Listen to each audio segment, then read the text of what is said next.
Moto GP series has been building next-gen momentum for 4 years now, ever since the series premiered on the Xbox in 2002. With Climax responsible for updating it for the Xbox 360, gamers who only need 2 wheels to get the job done should feel like the franchise is in good hands. It doesn't have a ton of new surprises, but it's easily the best-looking motorcycle game ever made.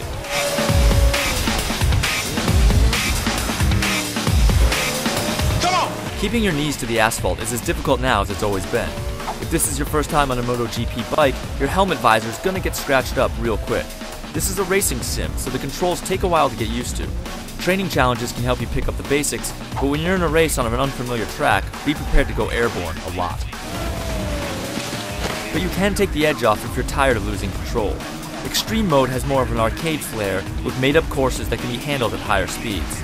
Each bike is more forgiving during each sharp turn, so you can probably burn through these courses a little faster and with less broken bones. But one of MotoGP's biggest strengths is the depth of its difficult control, so it's definitely worth it to put in the time it takes to become one with your crotch rocket, as you'll eventually realize exactly how to master the road. The only thing that's disappointing about the gameplay is how little it's changed since MotoGP 3. It was smart of Climax not to rock the boat, but some extreme or unusual game modes to go along with the non-stop racing ones might have bumped our score up a bit.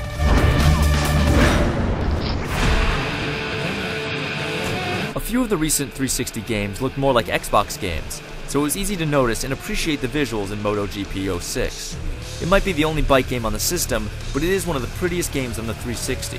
At times it's hard to tell if you're watching the real thing or not, especially during replays. There is a monumental level of detail on each bike.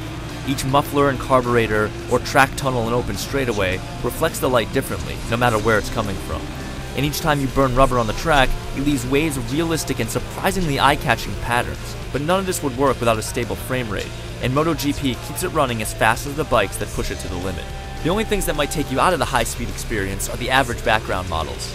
The loading times can also leave you hanging, but they're always worth it. And despite the high level of visual performance, a lot of the tracks have been copied over from previous MotoGP tours. The tracks do look gorgeous, but they also blend together after a while. Standard races, time trials, a tag mode, and a stunt mode are available, but these have all been done before. You can drop into a single-player quick race if you just want to hop on and go, or you can go in-depth with the career mode, building your own bike and customizing it to your liking.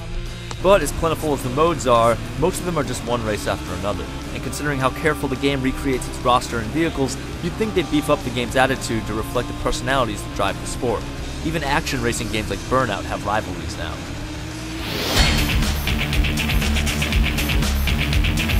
If you're a motorcycle fan with a 360, it's a no-brainer what you're going to pick up the next time you go to the game store.